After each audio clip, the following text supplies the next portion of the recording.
بسم اللہ الرحمن الرحیم وإلہکم الہ واحد لا الہ الا هو الرحمن الرحیم صدق اللہ العظیم وصدق رسولہ النبی الکریم۔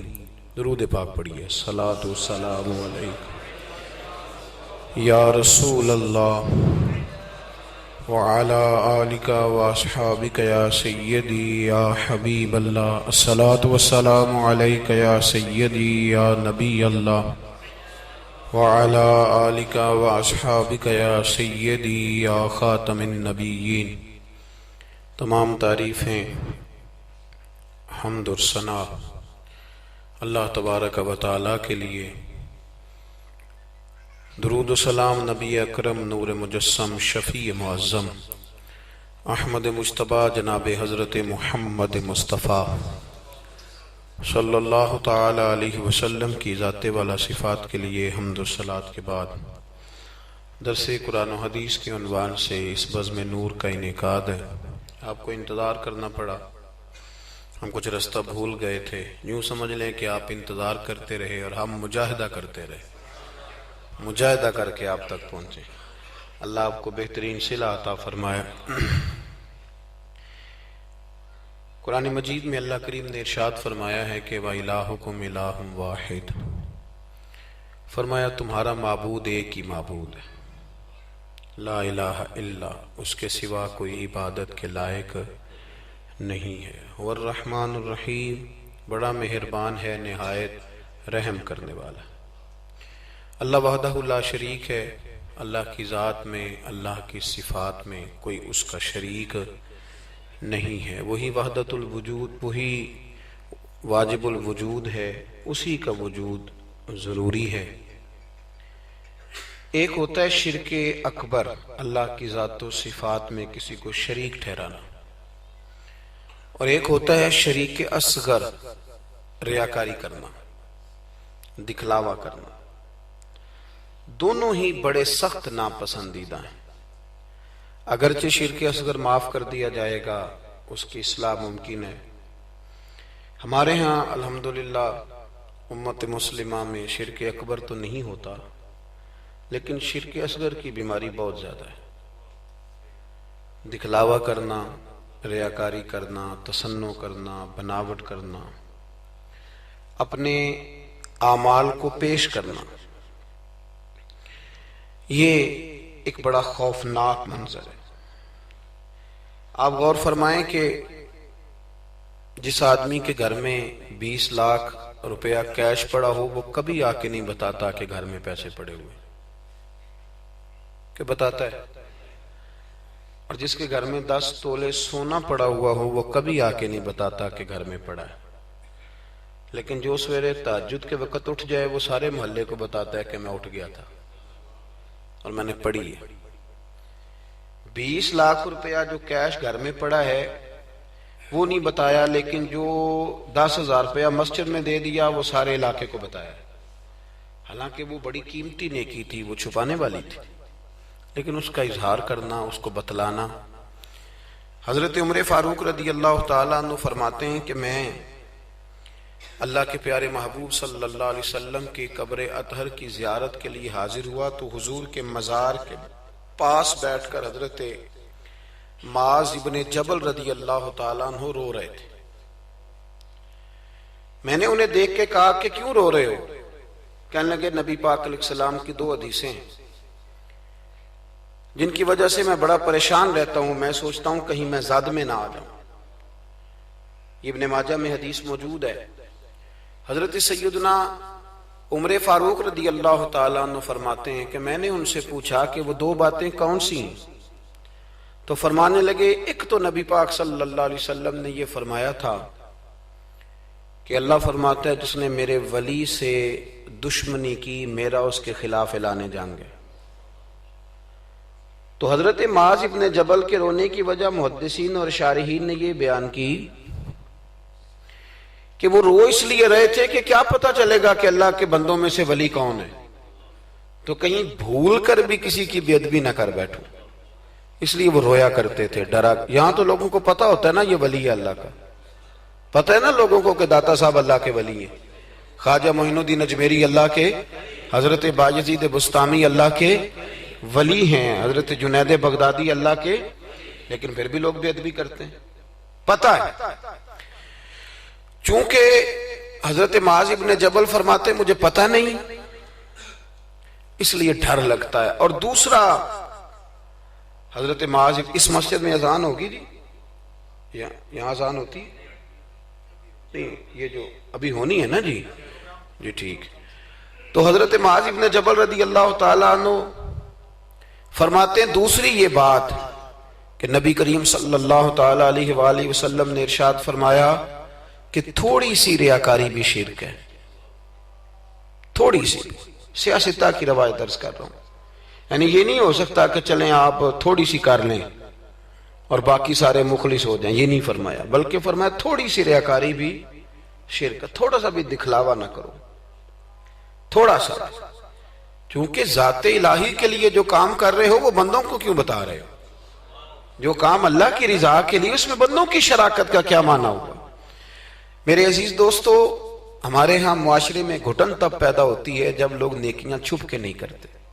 بہت سارے لوگوں کو نماز پڑھ کے بھی سکون نہیں ملتا، ذکر کر کے بھی سکون، اس لیے کہ کہیں نہ کہیں ان کے دل میں یہ بات بیٹھ جاتی ہے کہ میں نفل پڑھنے لگا ہوں، اللہ کرے کسی کی نظر پڑ جائے اور وہ دیکھ کے کہہ دے کہ میں نہ، کیا میری بات، کیا میرا رویہ. حضرت جنید بغدادی رحمت اللہ علیہ فرماتے ہیں کہ ایک شخص تھا میرے زمانے میں جس نے نیک بننے کے لیے نماز شروع کی اور بڑی پکی نمازیں پڑھتا تھا، لیکن جدھر سے گزرتا تھا لوگ کہتے تھے وہ دیکھو ریاکار جا رہا ہے. کیونکہ جس مقصد کے لیے کام کرتا تھا وہ عیاں ہو گیا.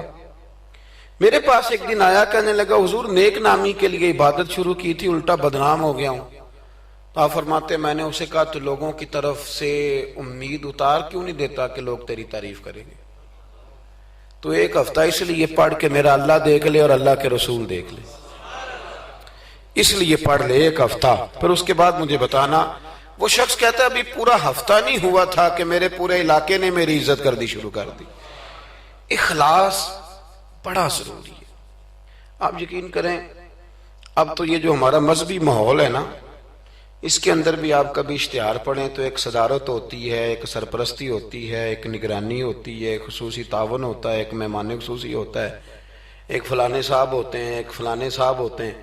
تو کئی دفعہ بندہ سوچ میں پڑ جاتا ہے کہ یار حد ہو گئی ہے، اس گاؤں میں صرف 6 ہی بندے ہیں، یہی صرف قابل بندے تھے جن کے نام لکھ دیے گئے، اور پھر جس کے پاس نوٹوں کی دتھی ہوتی ہے اس کا فرنٹ سیٹ پہ اس کا نام لکھا ہوا ہوتا ہے، وہ آگے ہوتا ہے. ایسے تو نہ کریں آپ. اخلاص دیکھیں نا، جو بندہ ویڈیو میں آ گیا اس کا تو سب کو پتا چل گیا کہ محفل میں آیا ہوا تھا، تو جو ویڈیو میں نہیں آیا اس کا بندوں کو پتا چلے نہ چلے، رب رسول کو تو پتا ہے نا کہ آیا ہوا تھا. آپ کی اس محفل کا مہمان خصوصی پتا کون ہے؟ بتا دوں؟ میں نہیں، میں تو سیدھا سٹیج پہ آیا ہوں، سٹیج سے سیدھا گاڑی میں جاؤں گا. اس محفل کا مہمان خصوصی وہ ہے جس نے یہاں جھاڑو دیا مسجد میں، جس نے صفیں بچھائی ہیں، جس نے جو پیچھے بیٹھا ہے، جس نے بیچارے نے یہاں سارا دن محنت، جس نے اشتہار لگایا، وہ مہمان خصوصی جس نے محنت کی. باقی تو آئے لوگ صدارت کر کے گزر گئے. اخلاص والا عمل زندہ رہتا ہے. اور اگر آپ ناراض نہ ہوں تو میں تو ریاکاری کا سادہ ترجمہ کیا کرتا ہوں، اگر آپ کہیں تو کر دوں. یہ تسی بولے نہیں، 2-4 تے بندے بولے رہن دینے ہیں، کوئی اور گل کر لے. کر دوں ریاکاری کا سادہ ترجمہ؟ میں ریاکار کو نہ اداکار کہتا ہوں. میں کہتا ہوں جو ریاکار ہوتا ہے یہ بنیادی طور پہ تو اداکاری لمبی چلتی کوئی نہیں، بندہ تھک جاتا ہے. اداکاری لمبی نہیں چلتی، لمبا کام اخلاص والا چلتا. وہ تھوڑا ہو وہ اخلاص والا چلتا ہے. خلوص کا معاملہ کریں بھئی، کچھ کام تو ایسے کریں جو فقط اللہ اور اس کے رسول کی رضا کے لیے، اور ان کو چھپائیں کہ کوئی بندہ دیکھ نہ لے، چھپا کے رکھیں. مخلص فی الدین، اللہ کی رضا کے لیے. حضرت سیدنا عثمان غنی رضی اللہ تعالیٰ عنہ نے نا سید عائشہ صدیقہ رضی اللہ تعالیٰ عنہا کو نے ایک ملازمہ دی تھی، خادمہ کا. اماں جی یہ آپ کے کام کاج کر دے گی سارے، یہ آپ کو بہت ساری جو چیزوں کی ضرورت ہوگی فراہم کریں گی، کپڑے دھویا کریں گی، جھاڑو دیں گی، روٹی پکا کے ایک خادمہ دی، کنیز دی۔ وہ کنیز کہتی ہے کہ میں تو گئی تھی حضرت عائشہ کی خدمت کرنے، اور وہاں منظر یہ تھا کہ جناب عائشہ میرے بھی سارے کام کر دیتی تھی۔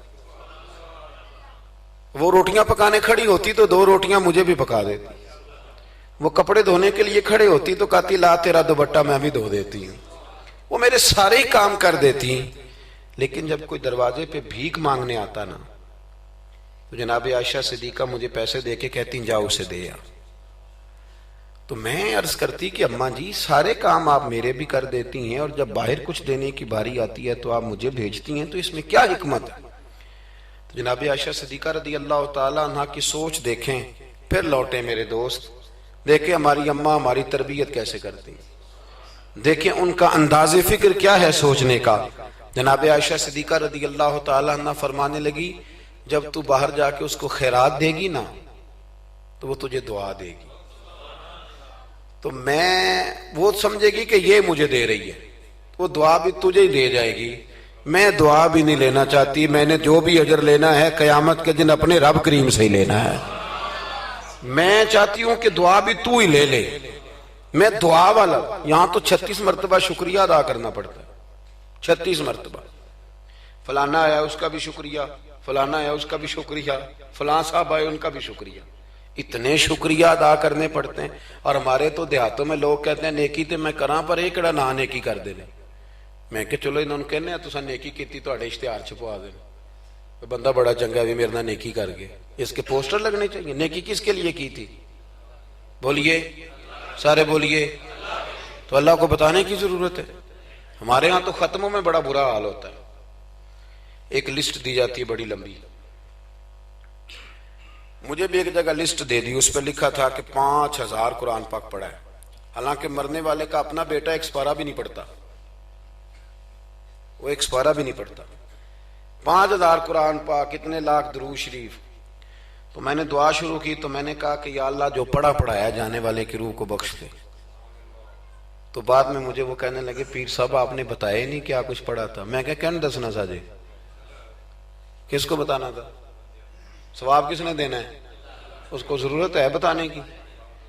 معاذ اللہ، آپ کیسی بات کرتے ہیں؟ یعنی یہ ثواب بھی اب بندوں کو بتائیں گے؟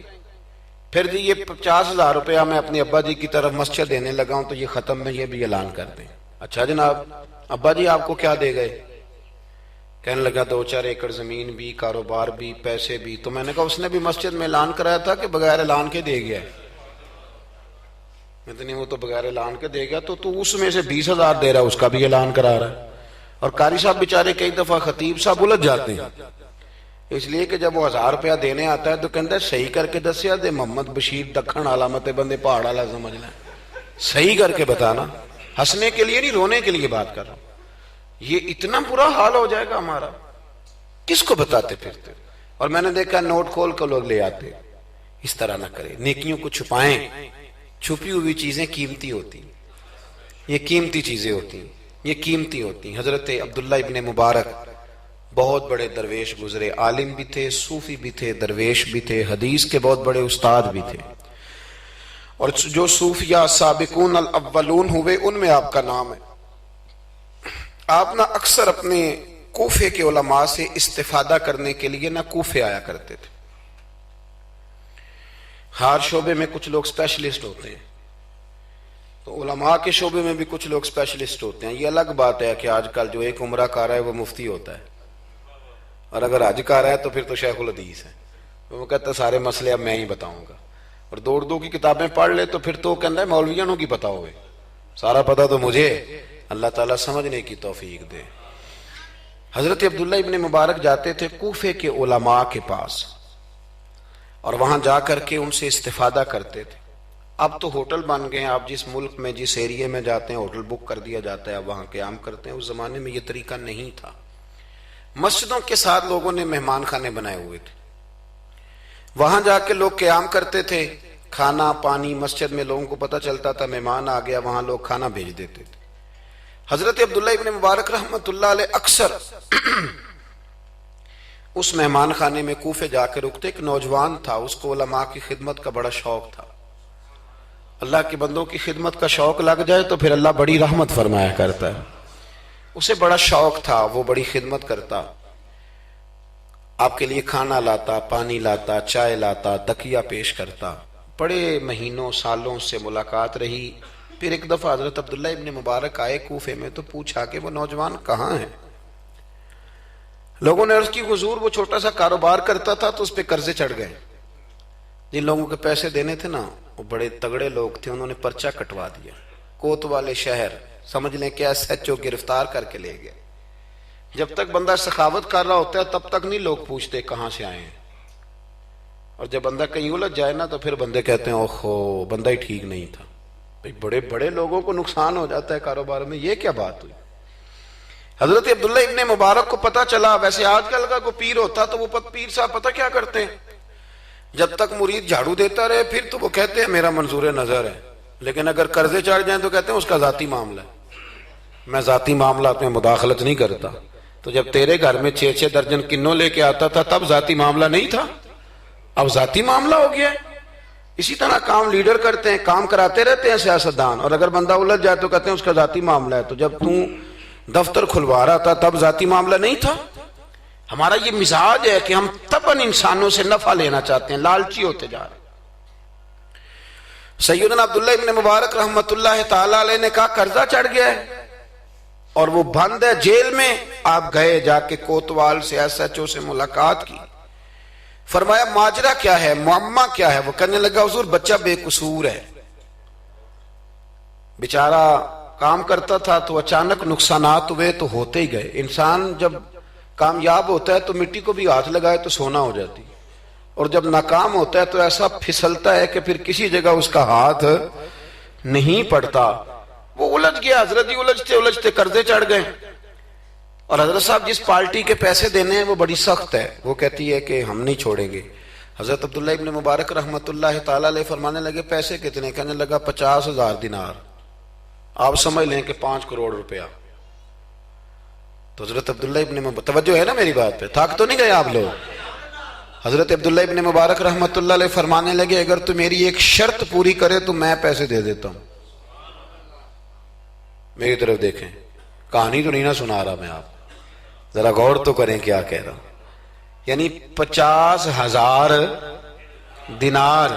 فون بند کر لیتے ہیں لوگ اگر آپ کو پیسوں کی ضرورت پڑ جائے تو, لوگ فون بند کر لیتے ہیں. ویسے کہتے ہیں چودھری کو حکم ہوا تو دسی, اور جب وہ بتا دے پھر چھٹی. 50,000 دینار. حضرت عبداللہ ابن مبارک رحمت اللہ علیہ فرمانے لگے میری ایک شرط پوری کر, پیسے میں دیتا ہوں. اس نے کہا حضور 50,000 دینار ہیں. فرمایا میں نے سن لیا ہے پر میری شرط پوری کر. اس نے کہا حضور وہ کیا. آپ فرمانے لگے اس نوجوان کو بتانا نہیں اس کے پیسے کس نے دیے, پیسے میں دے دیتا ہوں. اس نے کہا حضرت جی اسے نہیں بتانا. آپ فرمانے لگے اس کے لیے نہیں دینے, میں نے اللہ کی رضا کے لیے دینے, اور جس رب کے لیے میں نے دینے ہیں اسے بتانا نہیں پڑتا, وہ تو دلوں کے حال جانتا ہے, وہ تو علیم بذات الصدور ہے, لہذا بتانا نہیں. اس کو پیسے دے دیے. نوجوان نے بڑی منت کی کوتوال کی, یار اتنے بڑے پیسے کوئی دے گیا, کوئی 10 روپے تو نہیں دینا, اس محسن کا پتہ بتا, میں تو اس کے پوتوں کی بھی نوکری کروں گا. اس نے کہا میں مجبور ہوں, مجھے حکم نہیں, میں نہیں بتا سکتا. وقت گزر گیا, کوتوال بھی کہیں تبدیل ہو گیا. وہ نوجوان کہتا ہے عبداللہ ابن مبارک بوڑھے ہو گئے, اب گھر میں رہتے ہیں, باہر نہیں آتے. زیادہ ذوف آ گیا, اب جس نے پڑھنا ہے کچھ استفادہ کرنا ہے وہ بھی گھر میں حاضر ہوتا تھا. اللہ اکبر. وہ نوجوان کہتا ہے جیسے جیسے میری عمر بڑھتی شوق بڑھتا کہ یار میرا محسن مجھے مل جائے, میں اس کے پیر ہی چوم لوں ایک دفعہ. اتنا عظیم آدمی. اس کے بعد کئی دفعہ حضرت عبداللہ ابن مبارک ملے بھی. نوجوان کہتا ہے وہ جب بھی مجھے ملتے میں انہیں کہتا بابا جی نیک تو آپ بھی بڑے ہیں پر بندہ تو وہ تھا نا جو میرے پیسے دے گیا. تو وہ فرمایا کرتے چل دعا کرنا اللہ مجھے بھی کوئی کام کرنے کی توفیق دے دے, دعا کرنا. وقت گزر گیا, 15 سال بیت گئے. ایک دن وہ کوتوال کہیں رستے میں مل گیا تو اس نوجوان نے نا سر سے پگڑی اتار کے پیروں میں رکھ دی. کہنے لگا تجھے اللہ رسول کا واسطہ, میں کہیں شکریہ ادا کرنے سے پہلے ماری نہ جاؤں, میرے محسن کا پتہ تو بتا دے, ایک دفعہ بتا وہ کون ہے. وہ کوتوال کہنے لگا تو نے قسم ہی بڑی دے دی ہے, تجھے واقعی نہیں پتا وہ کون ہے. تو نہیں جانتا؟ کہا نہیں. کہنے لگا روز تو ان کی بغل میں بیٹھا ہوتا تھا, بعد میں بھی کئی دفعہ اکٹھے دیکھا. کہا کیا مطلب؟ کہنے لگے حضرت عبداللہ ابن مبارک. وہ نوجوان کہتا ہے میں اتنا تیز دوڑا کہ پگڑی گر گئی, جوتے ٹوٹ گئے, پیروں میں زخم ہو گئے, پر میں بھاگا کہ میں شکریہ ادا کروں. میری اجرت میری محنت سے زیادہ کیوں ہے؟ میرے محسن تیرے احسان سے ڈر لگتا ہے. کہتے ہیں دوڑا گیا, لیکن قربان جاؤں جب عبداللہ ابن مبارک کے گھر کے باہر پہنچا تو رش لگا ہوا تھا. میں نے لوگوں سے پوچھا کیا ہوا, تو کہنے لگے 2 گھنٹے گزرے عبداللہ ابن مبارک انتقال کر گئے. یہ ابھی 2 گھنٹے گزرے, ابھی بے قدراں کچھ قدر نہ جاتی, کیتی خوب تسلی ہو, دنیا دار پجاری زر دے, کتیاں دے گل ٹلی ہو, بک بک روشن اکھیاں تکیو ویکھ حویلی کلی ہو, تے کوچ نصیر اساں جدوں کیتی پہ جانی تھر تھلی ہو. دنیا جمع ہو گئی, لوگ رو رہے ہیں. وہ نوجوان کہتا ہے کہ میں اندر داخل ہوا تو سفید کفن میں نے نورانی چہرے والا بابا لیٹے ہوئے دیکھا, اور میں نے پھر اپنی داڑھی ان کے پیروں میں رکھی, اور میں نے کہا بابا آپ نے تہجدیں کتنی پڑھی آپ جانے اور آپ کا رب جانے, قرآن کتنے ختم کی آپ جانے اور اللہ جانے, کتنے لوگوں کو علم حدیث دیا آپ جانے اور آپ کا رب جانے, پر جو آپ نے میرے ساتھ کیا ہے نا, مجھے امید ہے اس ایک نیکی کی برکت سے ہی رب آپ کو جنت عطا کر دے. یارو کوئی کام کرنا بھی تو اسے دکھا لینا, اس پر اس قدر زیادہ. تشریف رکھیں جی, اللہ خوش رکھے آپ کو. میں تو خدمت تھوڑی کرانے آیا ہوں, اللہ آپ کو بہت ساری عزتوں سے نواز. میری خدمت اتنی ہے کہ آپ میری کوئی ایک بات سمجھ جائیں, اللہ آپ کو جزائے خیر دے. عزیز دوست, اگر مزاج میں خلوص ہو, ایک دیکھیں نا, بیوی کو آپ سارا خرچہ دیں, اس کی ہر بات مانے, لیکن اسے پتہ چل جائے کہ میرے ساتھ مخلص نہیں, کہیں اور بھی اس کی نظر ہے تو گھر بستا ہے. اور اگر خامند کو پتہ چل جائے کہ کپڑے بھی وقت پہ دھو کے دیتی ہے, روٹی بھی ٹائم پہ پکاتی ہے, لیکن میرے ساتھ مخلص نہیں, تو گھر چلتا ہے؟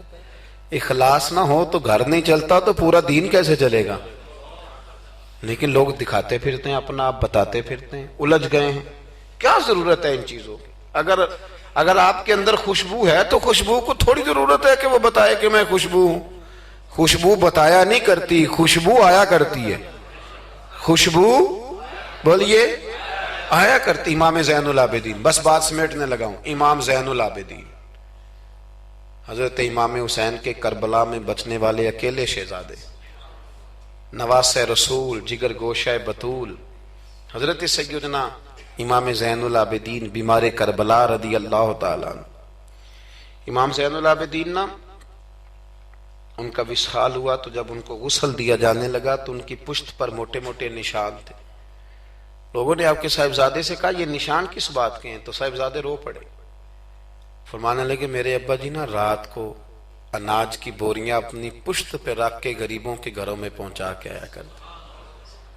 تب لوگوں میں تجسس پیدا ہوا کہ صاحبزادے آپ کہاں رہتے تھے؟ تو فرمانے لگے میں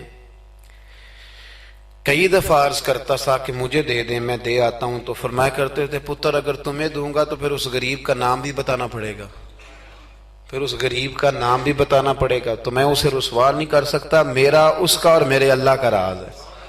یار کوئی تو نیکی ہو جو چھپی. ہمارے ہاں لوگ کہتے ہیں جی پہلے پتہ کرانا ہے بندہ مستحق ہے کہ نہیں, ہے نا جی.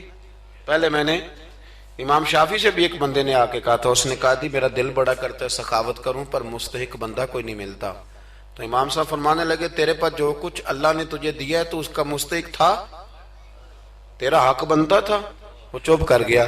کہنے لگے اگر رب کریم نے تیری خوبی کوئی نہیں دیکھی اور تجھے اپنے فضل سے عطا کر دیا تو اللہ کے بندوں کو کیوں ٹٹولتا پھرتا ہے؟ اب تو انٹرویو اتنا سخت لیا جاتا ہے, اتنا سخت غریب کا انٹرویو ہوتا ہے کہ وہ کہتا ہے اس خیرات سے تو مر جانا ہی بہتر ہے. اتنا سخت انٹرویو لیا جاتا ہے. ہم سخت ہو گئے ہیں ہمارے مزاجوں میں. ہر مانگنے والا آدمی دکاندار. میں رات کو نا لاہور تھا, تو واپسی پہ ایک جگہ پہ نا لاہور سے آتے ہوئے ایک پیٹرول پمپ پہ قریب ہی لاہور کے بریک لگائی بچے نے, کچھ تیل بھروانا تھا, کچھ اور طبی ضروریات تھیں. تو ایک بچی کوئی 10-12 سال کی, وہ قریب آ گئی کھلونے لے کے. تو اس نے کہا انکل جی کھلونا لے لو. میں نے اس سے کہا بچے سے کہ کھلونا ہم نے کیا لینا ہے، اس کو 10-20 روپے دو اور ساتھ اس کو کہو کہ بیٹی رات بڑی ہو گئی ہے گھر چلی جا، زمانہ ٹھیک نہیں۔ تو اس نے شیشہ کھول کے کوئی 20 روپے اس کی طرف بڑھائے تو بچی کہنے لگی انکل میں مانگتی نہیں۔ تو بیٹیاں نا، میری بھی بیٹی، میری بیٹی کی عمر کی تھی وہ بھی، میں نے بڑی عجیب سی طبیعت میں بات اتری تو میں نے کہا بھی اس سے کھلونا خرید لو، 200 روپے کا کھلونا خریدا۔ تو اس کو میں نے کہا پتر اتنی رات کو یہاں کیوں گھومتی ہو، 10 بجنے کو ہیں اور آپ اس وقت؟ تو کہنے لگی چچا وہ سامنے کرسی پہ میرے ابا جی بیٹھے، ان کا ایکسیڈنٹ ہو گیا اور ان کی ایک ٹانگ اور ایک بازو کام نہیں کرتا۔ تو میں آپ کو افغانستان کی غربت نہیں سنا رہا، یہ میں آپ کو اپنے ملک کی بات بتا رہا ہوں۔ ہمارے ہاں جس کے پاس 4 پیسے آتے ہیں وہ کہتا ہے ساری دنیا ہی امیر ہے، وہ پھر غریبوں کا دکھ بھول جاتا ہے۔ تو کہنے لگی وہ میرے ابا جی بیٹھے ہیں، میں ان کے ساتھ آئی ہوں، تھوڑا سا سامان اور بیچنا ہے پھر ہم نے گھر چلے جانا ہے۔ تو وہ ساری رات میری آنکھوں کے سامنے بچی گھومتی رہی، میں سوچتا رہا کہ اللہ تو مہربانی فرما، بیٹیاں تو برابر ہوتی ہیں، بیٹیاں تو برابر ہوتی ہیں۔ کہنے لگی سودا ابا ہی لے کے آتا ہے پر وہ چل نہیں سکتا۔ میں کہہ رہا تھا یار کیا کرنا ہے ان دولتوں کا جو لوگوں نے سمیٹ کے جیبوں میں رکھی ہوئی ہیں، کس کام کی؟ بشرط یہ ہے کہ ہم تو پیسے وہاں لگائیں گے جہاں میچ ہوگا نا کپ کا اور ہمیں مہمان خصوصی بنایا جائے گا، وہاں ہم پیسہ خرچ کریں گے۔ اور ہمیں جب کبڈی میں بلایا جائے گا کہ چلو صاحب آپ مہمان خصوصی ہیں تو آپ نے اتنے پیسے دینے ہیں، تو وہاں ہم دیں گے جہاں فوٹو بازی ہوگی۔ اخلاص، خلوص، للہیت، یہ حسن ہے، اس کو اپنائیے، اللہ ہمیں سمجھنے کی توفیق عطا فرمائے۔ میں مسافر سا آدمی ہوں، ابھی ایک جگہ پہ اور بھی آگے جانا ہے، اور یہ بھی دعا کریں کہ رات کا وقت ہے کوئی رستہ آسانی سے مل جائے۔ ہم جو پروٹوکول نہ لینے والے بندے ہیں نا، انہیں رستہ بھی مشکل سے ملتا ہے۔ پروٹوکول والے ہوں نا جی، جماعتیں ہوں بڑی بڑی، ایک جماعت کا صدر اس کونے میں کھڑا ہے، ایک اگلے محلے میں کھڑا ہے، ایک اگلے میں، پھر ذرا آسان ہو جاتا ہے۔ جگہ جگہ پروٹوکول ہوتا ہے نا، بغیر پروٹوکول کے جب گاڑیاں چلتی ہیں تو پھر اندھیروں میں کھو بھی جاتی ہیں کئی دفعہ۔ اللہ تعالیٰ آپ کو بڑی عزتیں عطا کرے اور بہت ساری برکتیں دے۔ میں دعا کے بعد رخصت لوں گا، کیونکہ جب آپ ملنے کے لیے دوڑتے ہیں تو کئی دفعہ بڑی دقت ہوتی ہے کہ یار لوگ پیار کر رہے تھے کیوں نکل گئے، لیکن آگے بھی کچھ لوگ انتظار کر رہے ہیں۔ اللہ آپ کو سلامتی عطا کرے۔ اللہم صلی علی سیدنا و مولانا محمد عدد ما فی علم اللہ صلاۃ دائمۃ بدوام ملک اللہ۔ اللہ جن لوگوں نے بندوبست کیا ان کی کوشش قبول فرما، جو تشریف لائے انہیں قدم قدم پہ راحتیں عطا فرما۔ اے عرش و فرش کے مالک ہمارے گناہ معاف کر دے، ہمارے گناہ معاف کر دے، ہمارے گناہ معاف کر دے۔ بھول جاتے ہیں ہم سے درگزر فرما، ہمارے حق میں رحمت والے فیصلے فرما، امت کی خیر فرما، امت کی خیر فرما، امت کی خیر فرما۔ اے اللہ کشمیر کی بیٹیاں روتی ہیں ان کی مدد فرما، فلسطین کی مائیں تڑپتی ہیں ان کی مدد فرما، برما کے مجبور خیموں میں رہتے ہیں ان کی مدد فرما۔ عراق، شام، فلسطین سارا ٹوٹ گیا ہے، اللہ ان کی مدد فرما۔ پاکستان کو نظام مصطفیٰ صلی اللہ علیہ وسلم کا گہوارہ بنا دے، ہماری مسجدیں آباد کر دے، ہماری مسجدیں آباد کر دے، ہمارے دلوں کو روشن فرما دے۔ اے اللہ مرنے سے قبل سچی توبہ کی توفیق دینا، اے اللہ ایمانداروں جیسی موت دینا، ہمیں پردہ پوشی عطا کر دے، ہمارے گناہ بخش دے، ہمارے حال پہ رحمت کر دے، ہمارے ساتھ درگزر والا معاملہ فرما، ہماری اس بستی پر اس گاؤں پر اپنا فضل فرما۔ اللہم انا نسألک العفو والعافیۃ فی الدین والدنیا والآخرہ۔ اللہم اعز الاسلام والمسلمین فانصرنا علی القوم الکافرین۔ وصلی اللہ تعالی علی حبیبہ سیدنا و مولانا محمد۔ السلام علیکم۔